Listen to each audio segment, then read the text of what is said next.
જય માતાજી મિત્રો, તો ફરીથી સ્વાગત છે આપણું આજના ખાસ વ્લોગમાં।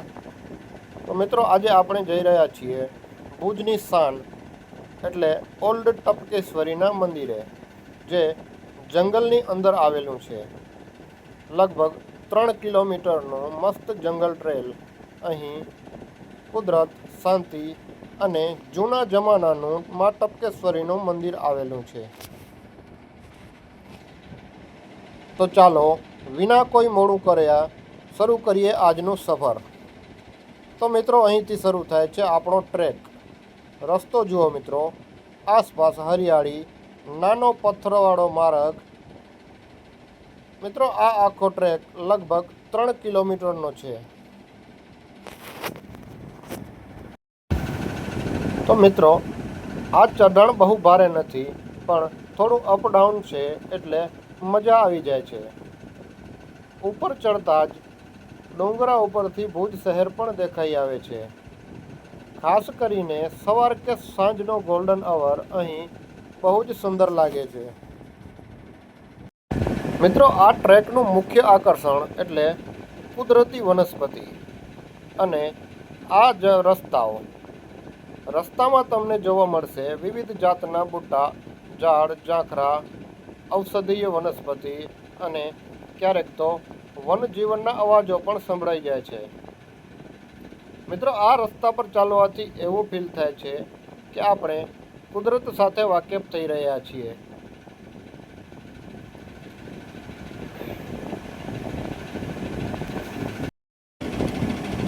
તો મિત્રો આ જંગલમાં તમારે જવું હોય તો ત્યાં સાવચેતી રાખવી ખૂબ જ જરૂરી છે। કારણ કે અમને વચ્ચે ઘેટા બકરા ચરાવવાવાળા મળ્યા હતા। એમણે જણાવ્યું કે આ જંગલમાં દીપડો પણ રહે છે। તો તમે પણ આ જંગલમાં ટ્રેક ઉપર જતા હો તો સાવચેતી રાખવી ખૂબ જ જરૂરી છે।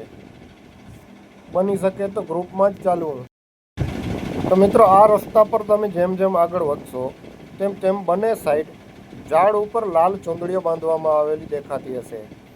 એ લાલ ચૂંદડીઓ એટલા માટે બાંધવામાં આવેલી છે કેમ કે આપણે ત્યાં મંદિરે પહોંચવા માટે સરળતા રહે।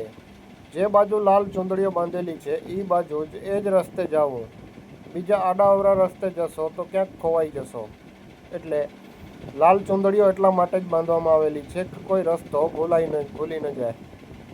આ જોઈ શકો છો કેવી રીતે ચૂંદડીઓ બાંધેલી છે। તે આપણને મંદિર સુધી પહોંચાડવા માટે, રસ્તો દેખાડવા માટે બાંધવામાં આવેલી છે। તો ચાલો મિત્રો ચાલુ કરીએ આગળની સફર। તો મિત્રો જોઈ શકો છો તમે કેટલો સુંદર રસ્તાઓ અને કેવી હરિયાળી આગળ દેખાઈ રહી છે। ઠેક ઠેકાણે આવી લાલ ચૂંદડીઓ બાંધેલી છે, જે તમને રસ્તો દેખાડવા માટે સરળતા રહે તેના માટે બાંધવામાં આવેલી છે। આગળ પણ જણાવ્યું તમને।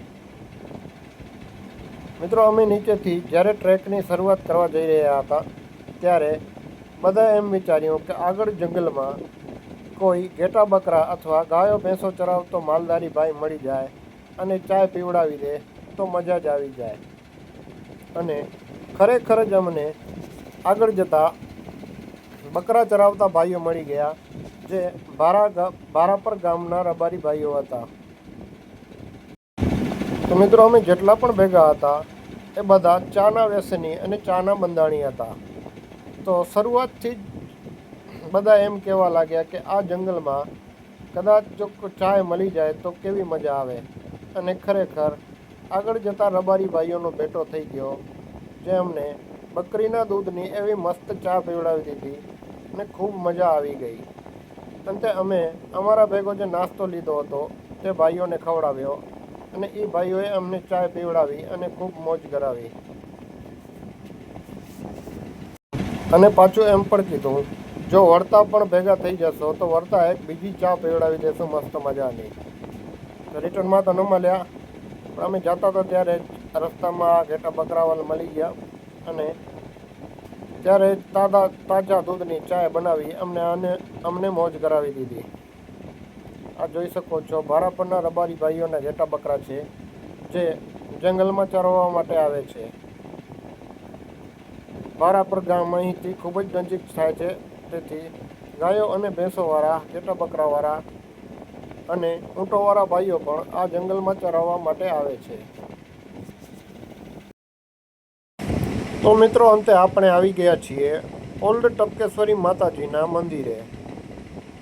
આ મંદિરનો થોડો ખૂબ જ જૂનો છે, પરંતુ અહીંની શાંતિ એ તમને અંદર સુધી અનુભૂતિ કરાવશે. માતા ટપકેશ્વરીને અહીં ઘણા લોકો દર્શને આવે છે. આ સ્થળ ઘણા યાત્રાળુઓ માટે આધ્યાત્મિક શક્તિનો એક કેન્દ્ર છે. મિત્રો, આ મંદિર પાસેના સીન છે, જે માતાજીના થડાની પાછળની સાઈડ આવેલું છે. આ કુદરતીએ કેવી આપણને એક ભેટ આપેલી છે, જે તમે જોઈ શકો છો.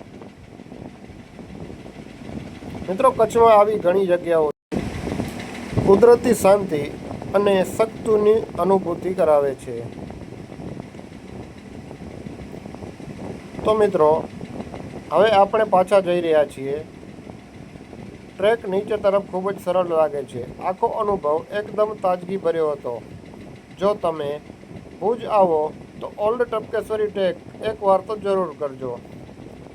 તો મિત્રો, આ વ્લોગ તમને ગમ્યો હોય તો લાઈક, શેર અને સબસ્ક્રાઈબ કરવાનું ભૂલશો નહીં. અને આવા જ પ્રવાસી વ્લોગ માટે અમારા ચેનલને સબસ્ક્રાઈબ જરૂર કરજો. તો જય માતાજી. ફરી મળીએ એક નવા સ્થાન સાથે અને નવા વ્લોગ સાથે.